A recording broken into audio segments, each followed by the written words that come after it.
First on BBC Two, Lara Crooks with See Here.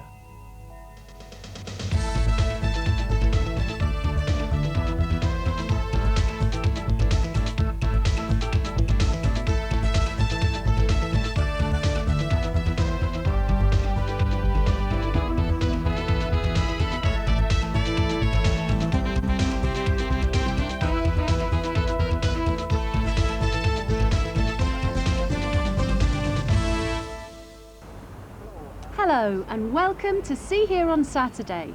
I'm outside the Lighthouse with a packed show for you. I'm going to be talking to a deaf man who recently took part in the Great Britain Judo Championships in Sheffield. And you might have wondered what it would be like to take a peek inside government buildings. Well, we did just that and took a stroll through the corridors of power.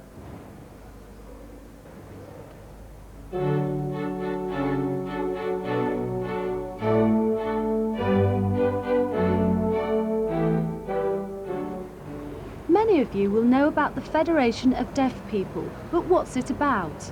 And do we really need another deaf organisation? See Here took a trip up to Blackburn to find out.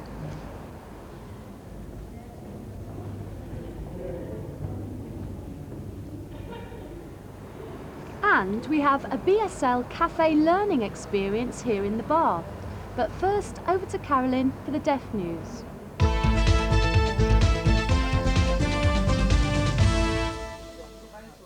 Hello, I'm Carolyn Nabarro. The European Parliament voted on Wednesday to recognise sign language as a minority language within the member states of the European Union. The vote gives sign language the same status as Welsh or Catalan and makes it eligible for European funding programmes for teacher training and interpreting services. A BBC reporter watched the vote in the European Parliament and later saw how it might benefit young children in Belgium. Votos en contra, abstenciones, queda aprobada. Felicito a la ponente, señora Dulce.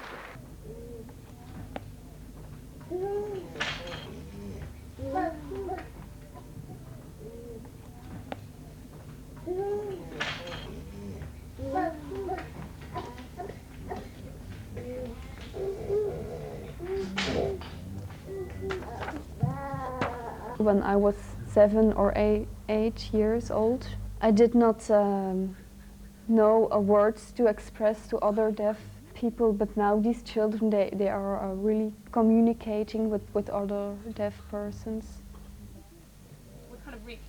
The European Parliament also voted to accept the framing of legislation which would require a minimum amount of TV programmes to be broadcast in sign language, and to introduce legislation to ensure the compatibility of text and video equipment for deaf people across Europe. We'll be taking a closer look at the vote and its implications in our programme in 3 weeks' time. The University of Durham Deaf Studies Research Unit and the Council for the Advancement of Communication with Deaf People, CACDP, are organising a 2-day conference in London exploring deaf people's access to justice. New research evidence collected by deaf organisations suggests that deaf people do not have full access to all aspects of the legal process. The conference will take place on the 1st and 2nd of December at the London Voluntary Sector Resource Centre. It will bring together researchers, interpreting professionals, trainers and members of voluntary organisations to share new research and information on the barriers to justice faced by deaf people. Booking details are on our website or direct from See Here. Well, that's all for now. Join me later for the national and international news. Now back to Lara. Thanks, Carolyn. Now, taking part in sport can be great fun, but getting to the top takes determination and dedication. One person who's shown that is Jamie Williams. Hi, Jamie. Thanks for coming in. I understand that you took part in the recent national championships in Sheffield. How did it go? This is the one that I won at the weekend, the British Championships. And for at my age just now, it's one of the best medals I can attain. How long have you been involved in judo? I've been doing it for about 6 years now, and I first got involved in it when there was leaflets going around the school about a brand new judo club starting in the town. So I showed my mum and she asked if I'd like to go, and I said yeah, because I was getting a lot of bullying at the time. You were bullied at school. Why? When I was in primary school, I used to get a lot of bullying from the older kids because of my hearing problems, because there was nobody else at the school, and my brothers hadn't started school yet, as they're deaf as well. And so I was getting a lot of picked on, and I was getting roused from the teachers for actually punching, so I wanted to find a way where I could just restrain them, and I found judo could help me with that. I don't get much hassle anymore though. Really? And do you find that judo can be a dangerous sport? Not dangerous as such if you know how to do it properly. If you know how to fall and know how to throw properly, then it can be a fairly safe sport. I see. What about communication problems when you're training or taking part in a competition? Do you have any difficulties in communicating? When I'm up training, all my friends and all my partners know that. They all know that I've got hearing problems, so they all make an effort to help me out. And when the referees, well, as well as commands, they've got to do hand signals for all the fights, everybody. And so it helps a lot. Oh, I see. What about the future? What ambitions do you have? My main ambition is to fight at the Olympic Games for Great Britain. Thanks, Jamie. Jamie will be back later to show us a few basic judo moves. A few weeks ago, the government opened the doors to a number of state buildings as part of a special open day in which 1 million visitors took part. One of the most popular attractions was the Foreign Office. We wanted to take a look too. They suggested that we come along on their second open day. So we did, and what we saw was quite stunning.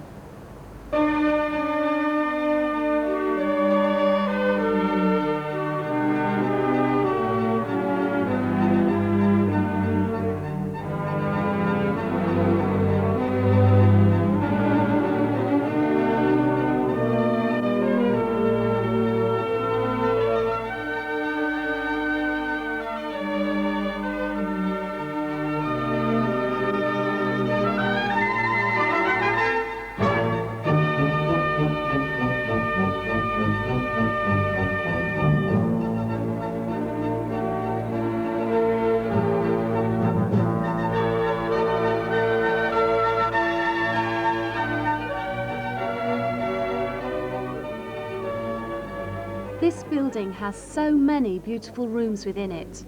It belongs to the Foreign and Commonwealth Office and the India Office. It's also home to the offices of the Foreign Secretary, Robin Cook, and sees many of his invited guests attending official receptions.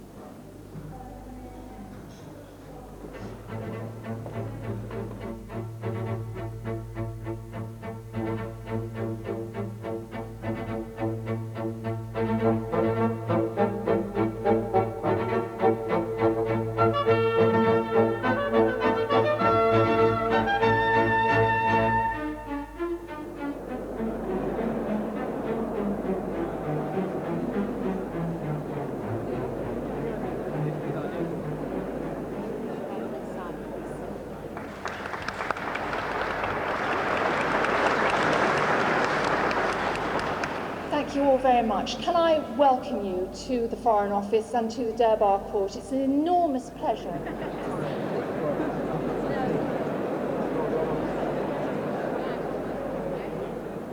You can see the number of visitors here today.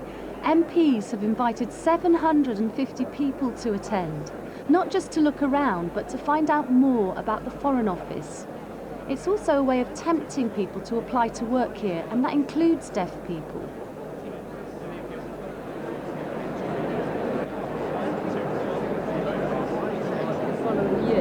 You need your 2 honours in any discipline. What are you actually doing? Right, doesn't matter what sort of discipline. Back around 1870, the Foreign and India Office was relocated to this building. It's an opulent building. very reminiscent of the British Empire.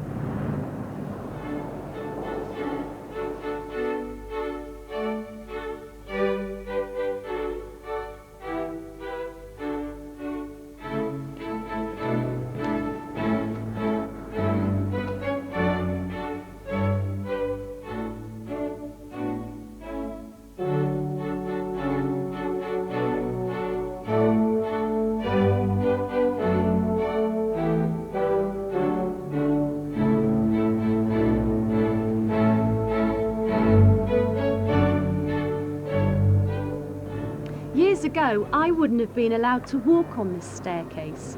You had to be employed by the Foreign Office and to have reached a certain rank too. But these days it's okay. Maybe not.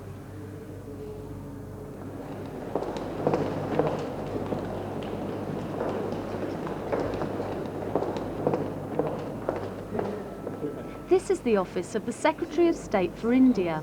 In here is a good example of just how bizarre political protocol can be. Let's take a look. Years ago, two Maharajas were visiting, and there was an argument about who would come through the door first, because the one who enters the room first is deemed the more important. The Foreign Office considered the dilemma and added another door so they could both enter the room at the same time.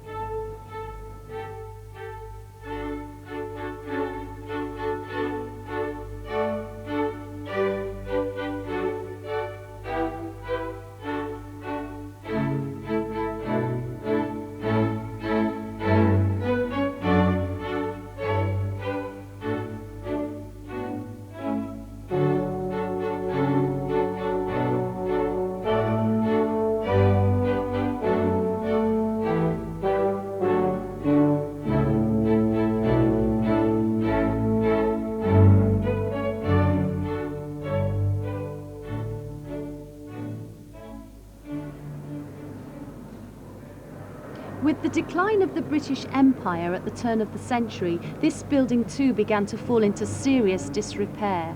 This is how it looked.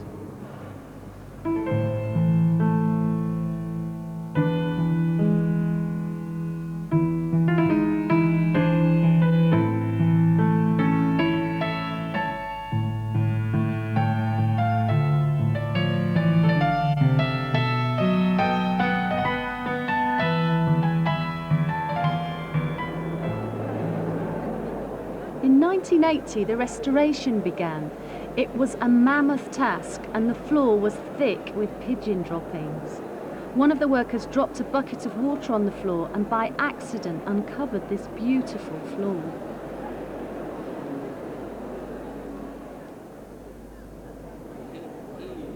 The entire restoration took 17 years to complete and cost £110 million of taxpayers' money. It's now fully restored to its former glory, as it was back in the days of the British Empire.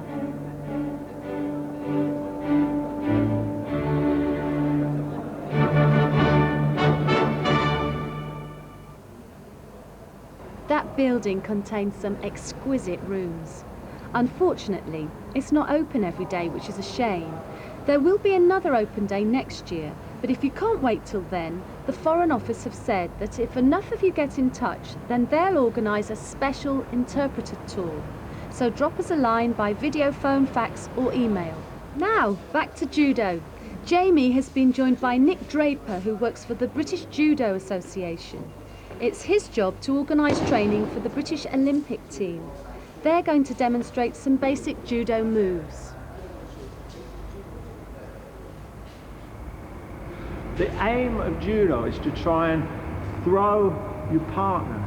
So it's really important to know how to fall safely. What we'll show you first is how to be thrown and then break fall after the throw.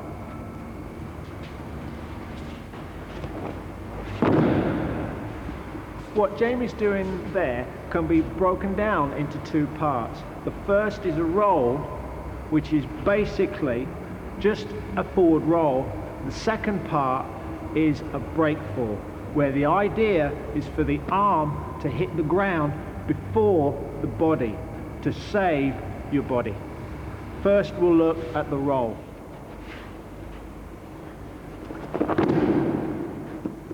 The second thing is the break fall.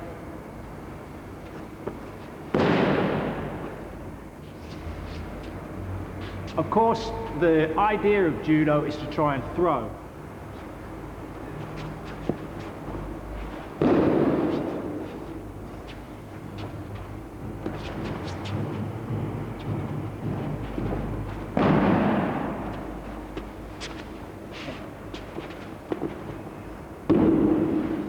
If you can't win the contest by throwing, then you try to hold your partner down for 30 seconds, and we'll show you some hold downs now.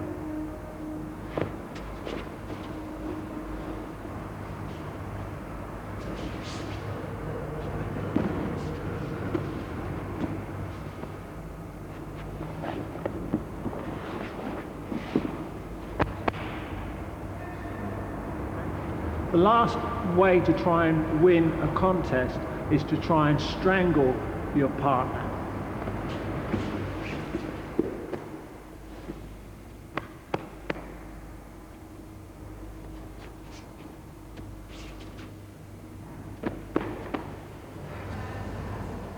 A few months ago, 2,000 deaf people descended on Torquay for the BDA's annual conference.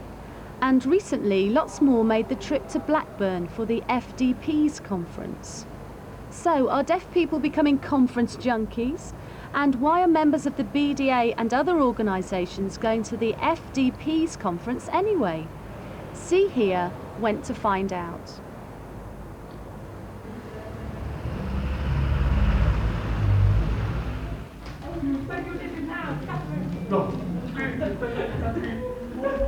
I came to meet people and share valuable information.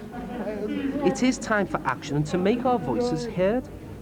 Because it's a new organisation, I want to be involved and see deaf people doing something about working towards equality. That's what's important to me. I'm here for the BDA. I came to find out what the FDP is all about. It's important to know what other organisations are doing. Yeah, I've come to today as part of my course at the Deaf Studies at the University of Central Lancashire, but there's an interest as well, and I was just keen to see what would happen on a political point for the deaf community.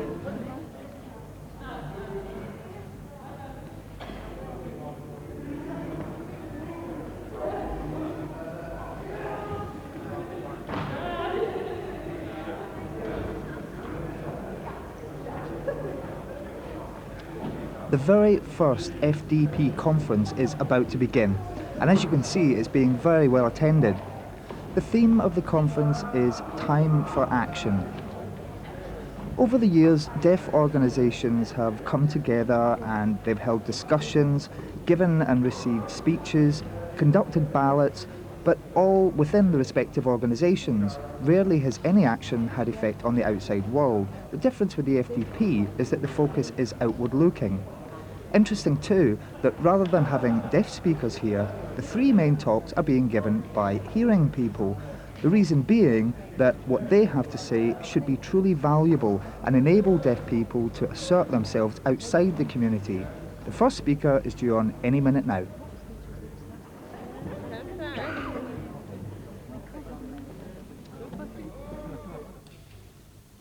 You probably heard of Greenpeace's direct action, non-violent direct action to get between harpoons and whales, or to stop nuclear testing.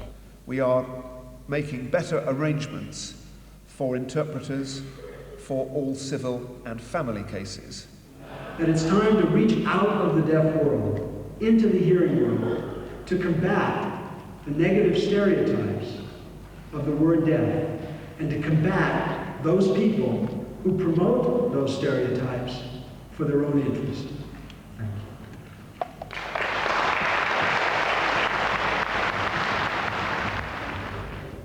The FDP comprises an interesting group. It consists of a mixture of skills with much to offer. We're all fed up with the same old discussions, which we find we're still having again 5 years on, and nothing has moved on. We want to see some real movement. The world is changing fast and we mustn't be left behind. We're not involved enough in policy making, and we have to be. We've been involved in other deaf organisations and we're still members, but they are often hampered in their actions, maybe because they're charities and there's certain things that they can't do. We've established an action group with a good mix of skills and a lot of valuable contributors, which can complement the other organisations too. There's a chance that the other deaf organisations may be alarmed by the inception of this new group, the FDP. Do you think that they'll feel challenged or in some way threatened by you? We wouldn't want them to feel threatened because they have their own agendas and their own roles to fill, but they can't always go far enough. As charities, they have financial restrictions and other concerns. For example, with deaf education, they can do so much, but they can't campaign aggressively on the issue. The job of the FDP is to take things that bit further and keep up the fight, but still work in conjunction with the others. We can work on the same issues separately, but to the same end.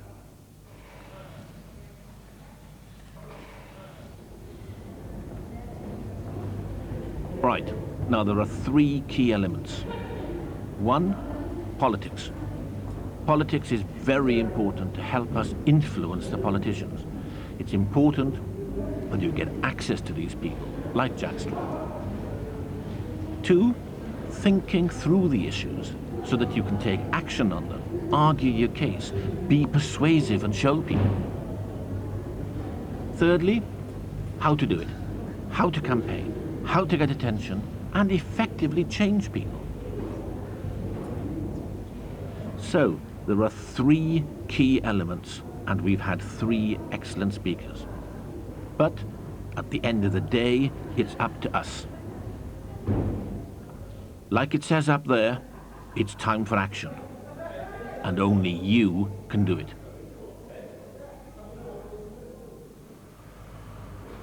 Wow, quite a powerful message there from Doug. And I wonder whether the FDP can achieve what they say they can. So I asked Doug down to the Lighthouse to see if I could find out. Hi, Doug. Hello. Now, I saw you deliver that message to your members about what the FDP can achieve, and then you said it's up to you. And I just wonder whether they're actually equipped. Do they know what's expected of them, or are the FDP going to help them? Yeah, that's right. It is up to them. But people need information. They need greater knowledge about the issues, and they need to know how to do it. The FDP provides information every month in an information bulletin. Information about legislation changes so that members can be better informed. Secondly, we go into more depth with certain issues, explain the reasons for disagreement so that you're able to argue your case. And that's done through the Voice magazine every 2 months, which is a controversial magazine. Thirdly, skills. How to influence politicians, how to put forward a case. And there'll be training courses too for that. Why was the FDP actually set up? Well, until now, politicians, the government and organisations have talked, but none has had any effect on deaf people's lives, at work or at home. Absolutely no effect at all. There are still barriers, there's still discrimination, and there's still uncertainty. There's a huge gap there, and that's why the FDP was set up, to change that so that there is an effect on deaf people's lives. And where does the money come from? Well, from the Federation's members. We're not a charity, and we never will be a charity. Why? Because we believe that deaf people have the right to equality and not to charity. It's rights, not charity. We don't believe in deaf people begging for what they need. It's a political right, which means we'll never be begging. And we'll achieve our ends by member subscriptions. Some donations to help us fight our cause, and some grants, which will help us to achieve our political aims. So in the same way as other groups like the Labour Party and the Green Party, they're supported by people, not by pity, because they want them to achieve their political aims. The FDP is no different. Okay, you've told me about what's happening at a local level, but how can that have an effect nationally? Well, like I said before, the FDP is about local influence. That's important. But at the same time, we need to influence national policy. And we'll do that by the committee selecting 3 topics. And this year's topics are the Disability Act, interpreting services, and education. Those are the 3 issues that the committee will disseminate information about to the local groups, with the intention that those groups will take action locally on those topics, while they're being worked on nationally at the same time, giving a dual approach. Thank you, Doug. At the FDP conference, we've had the opportunity to listen to a number of very good speakers, and there was also a special FDP award.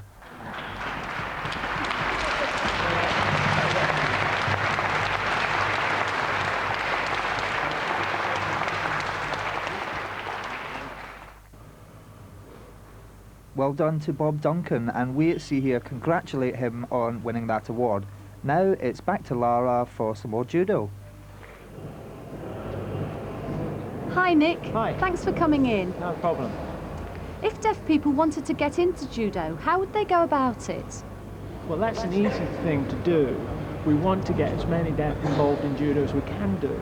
So they can contact See Here and they'll get the address for the British Judo Association at the end of the programme. Jamie has already told us that he doesn't know of many deaf people taking part in the sport. Do you know how many there are? Well, we don't know how many deaf are doing judo, but we'd like to find out. So if people can contact See Here again and tell us how long they've been doing judo, if they're involved in judo and where they're training and things like that, then we'd really like to know so we can help them with their training. That would be brilliant. I understand that you're planning a special training weekend for deaf people wanting to get involved in judo. What are you hoping to achieve with it? Yeah, that's what we want to do. We'd like to organise a training weekend for anyone who's deaf to come along and join in with judo. And we're hoping to organise that in the summer next year. So we want people to write in and contact us so we'll know about how many people want to do the weekend. Thanks for coming in, Nick. That's no problem, thanks.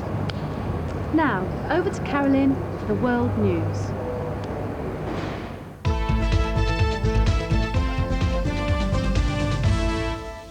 Hello, welcome back. The United States has halted the build-up of its military forces in the Gulf after Iraq agreed unconditionally to allow the United Nations weapons inspectors to return to the country. As we reported last week, the international community believes that Iraq has a stockpile of nuclear, chemical and biological weapons. A team of UN inspectors was created after the end of the Gulf War to locate and disarm these weapons. But 2 weeks ago, the Iraqi government refused access to the inspectors, who subsequently left the country. The Iraqi Deputy Prime Minister, Tariq Aziz, said that his government had backed down, not because of the threat of force from the United States, but had responded to the appeals from its friends for a peaceful solution to the crisis. The American government said that more than 50 US warplanes which were on their way to the Middle East will now remain in Europe until further notice. Last Saturday, the US was only hours away from launching an attack when the Iraqis backed down. The weapons inspectors returned to Iraq on Tuesday, and their first job was to check the monitoring equipment left behind after their hasty exit last week. The chief inspector, Richard Butler, said this was Iraq's last chance to tell the truth about its weapons program, and both the US and UK governments have warned that attacks would come at a moment's notice if Iraq fails to give the UN full cooperation.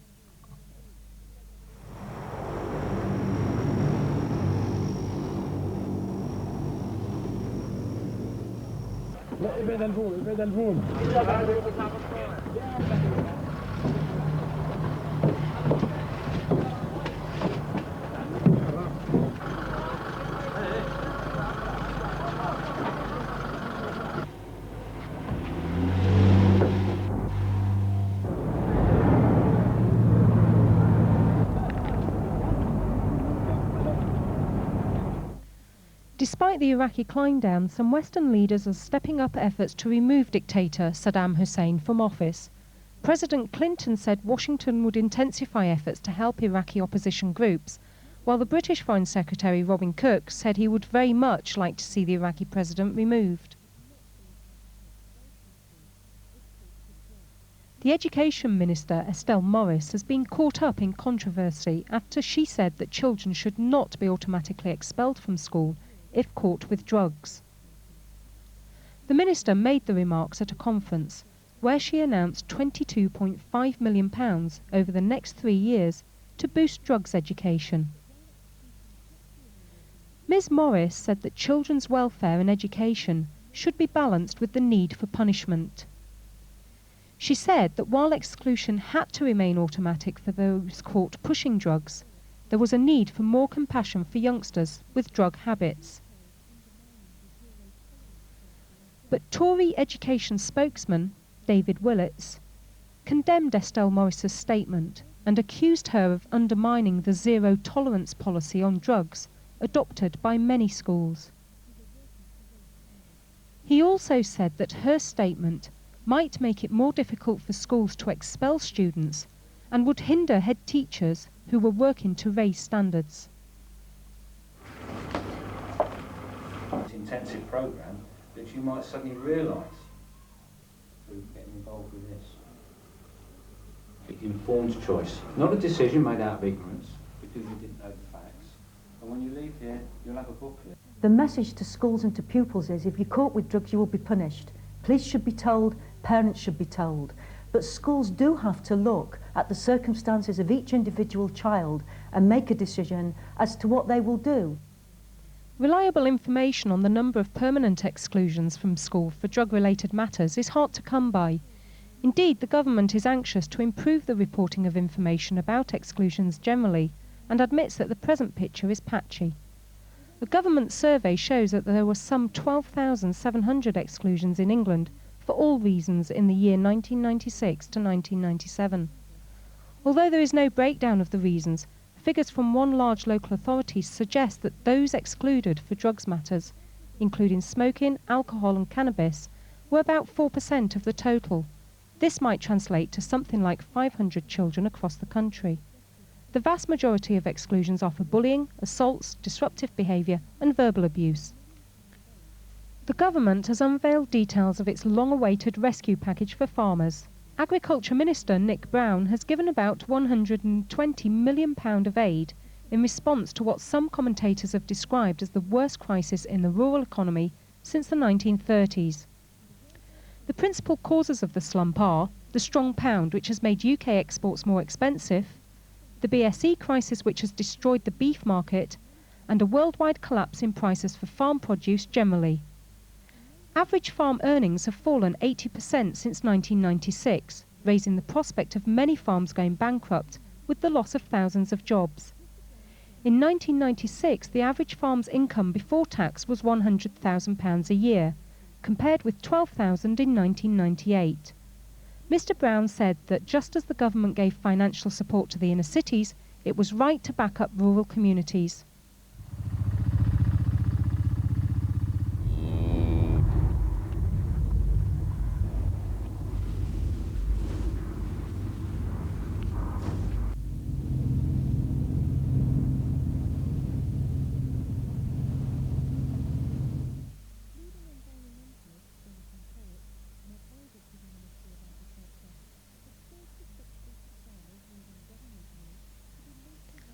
Leading environmentalist Jonathan Porritt, an advisor to the Ministry of Agriculture, has called for subsidies to farmers using government money to be linked to helping the environment. Mr. Porritt said farmers should be compelled to protect the biological diversity on their farms, protect the landscape, and provide more access in exchange for receiving financial subsidies. Agriculture Minister Nick Brown said that the subsidy would be granted without conditions.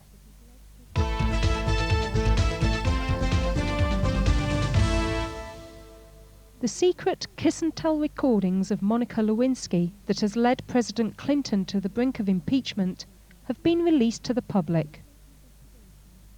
The recordings were made by Lewinsky's former friend Linda Tripp and formed the backbone of Special Prosecutor Kenneth Starr's 8-month investigation into President Clinton's relationship with Monica Lewinsky. Although an edited transcript of the tapes was released in October, it's the first time that Americans have heard Ms. Lewinsky speak of her affair with the president. Public reaction has, so far, been muted, and the White House has said its reaction to the release of the tapes was between none to indifference.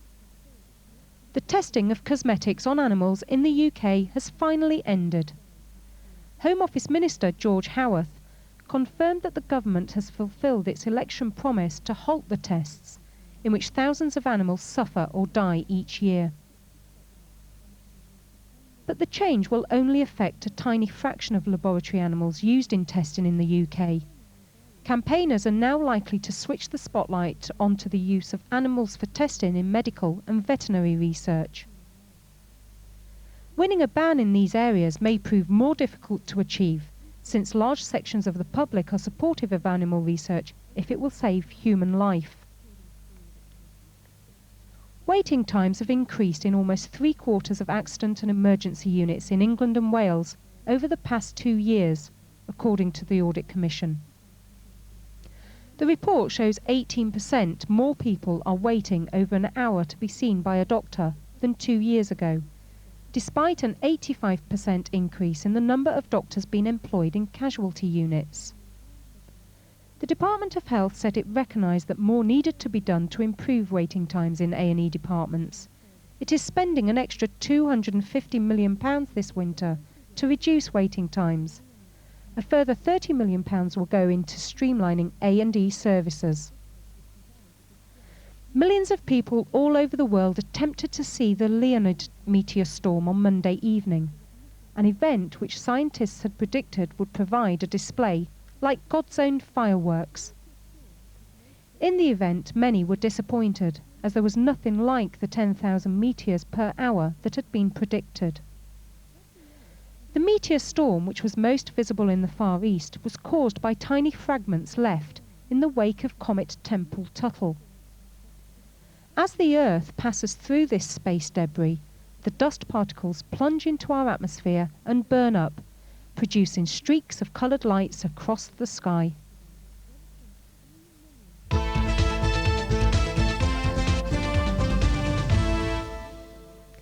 Britain's egg industry announced yesterday that 1.3 million extra eggs are being eaten every day since the launch of Delia Smith's new series, How to Cook.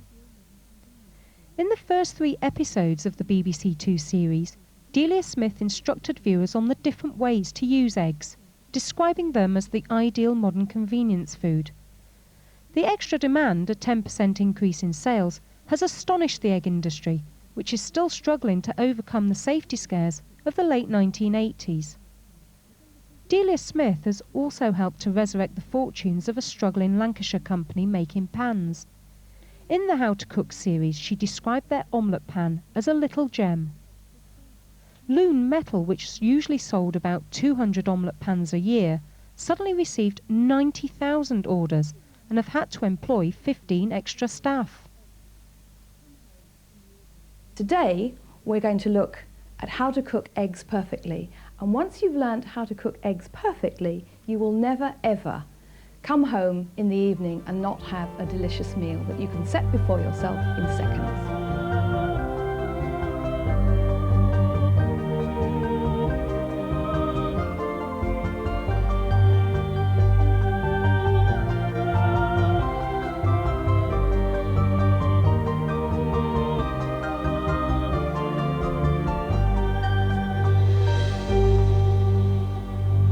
Well, that's all the news for this week.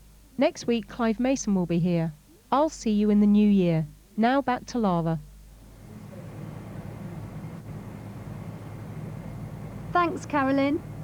Next, many of you have written in to say how much you've enjoyed our BSL series. Well, there's more in the bar. Come on.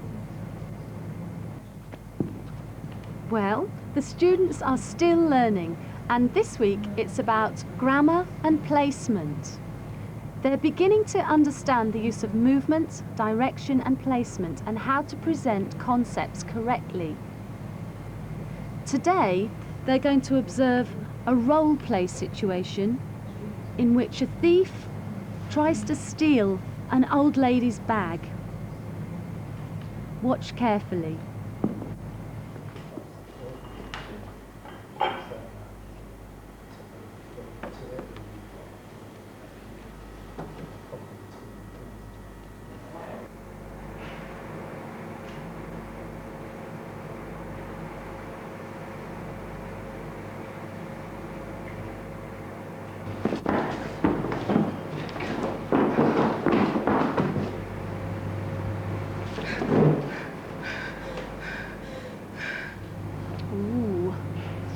Now, the students, having witnessed the incident, are going to have to report it to a policeman as accurately as they can. The policeman will help them to correct their use of signing. First, I've got to call 999.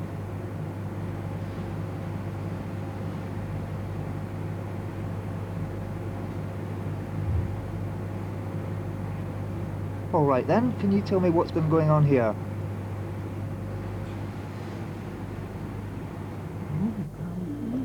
Okay, so you were both here. What did you see?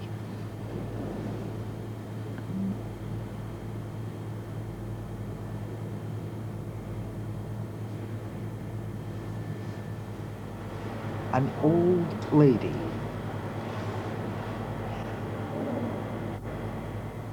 Go on then.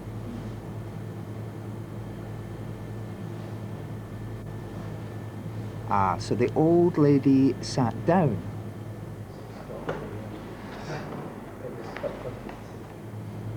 The old lady sat down. Yeah.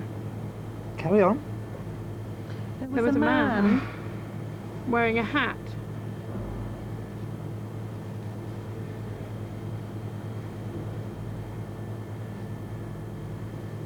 So there was a man wearing a hat looking at her. So the woman was sitting, the man was looking at her, then what happened?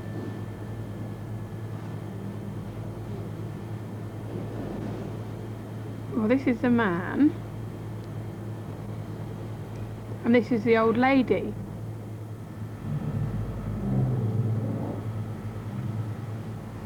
So, the old lady was sitting here, the man was over here, looking at her, then he rushed over, and then he ran away.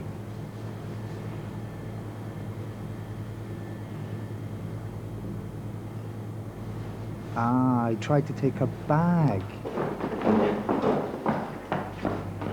Right, so the old lady was sitting here, the man was over here, looking at her, then he rushed over, tried to take her bag, and then he ran off.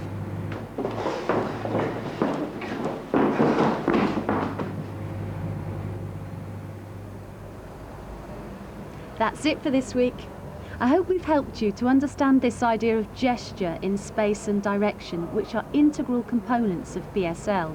More in a couple of weeks' time. And if you're serious about learning more, then check out the webpage. Next week, I try my hand at abseiling, and John Hay discovers that just 20 miles from London lies a secret underground bunker with a historical past. Find out more next week. See you then. Bye.